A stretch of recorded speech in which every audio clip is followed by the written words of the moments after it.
হাগ্ৰামা নাই, হাগ্ৰামা আৰু নাই। হাগ্ৰামা এটা জাদা মূৰ্খ মানুহ, তেওঁৰ দিন গুচি গ'ল, মদ খাই ৰাতিটো শুই থাকে, ক'ত যায় ক'ত নাযায়, শিলাৰ লগত কথা নাই, সি আৰু নাই।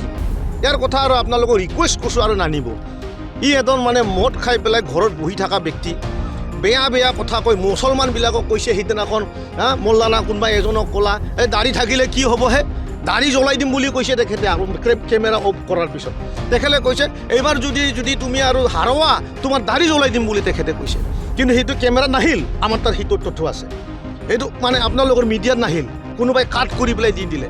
আৰু আমি কি কৈছোঁ যে বড়ো বা কোনোবা জনগোষ্ঠীৰ যে মানুহসকলে যে জইন কৰিছে, তেখেতেও কি কৈছে, যদি হাৰে চেণ্ডেলৰ মালা পিন্ধাম। আচ্ছা, ইমান মানে নন চেন্স আৰু ইমান মানে কমন চেন্স নোহোৱা মানুহজনকো আজি হাগ্ৰামা বুলি পৰিচয় দি থকাটো মিডিয়াবিলাকৰে বিৰাট ডাঙৰ ভুল বুলিও ভাবোঁ। অৱশ্যে আপোনালোকক ক'লে আৰু দায়ো লাগিব, একো বেছি ক'বও নোৱাৰোঁ।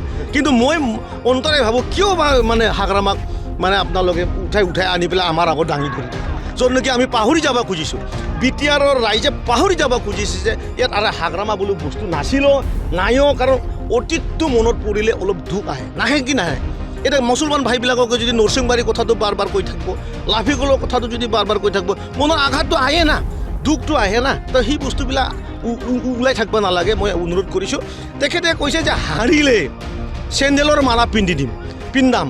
আৰে গণতন্ত্ৰ দেশত হাৰিবও পাৰে, হয় না নহয়? নিজৰ এক্সাৰচাইজ কৰিব, ফ্ৰীডম এটা এনজয় কৰিব, ইণ্ডিপেণ্ডেণ্ট কেণ্ডিডেট থাকিব। কোনোবাই 10জন মানুহ লৈ পেলাই প্ৰথমবাৰৰ কাৰণে দলটো গঠন কৰাৰ চেষ্টা কৰিব। বহুত ধৰণৰ ইয়াত এংগুল থাকে।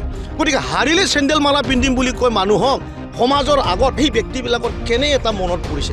গতিকে তেনেদৰে বুৰ্বক মানুহ, ননচেন্স মানুহ, ইগৰে ভৰা মানুহ, এটা মানে ধুৰন্ধৰ ৰাক্ষসৰ দৰে মানুহটোৰ লগত আৰু কোনো এজন মানুহ থাকিব নালাগে। সেইটো আপোনালোকৰ মিডিয়া আকৌ মই এবাৰ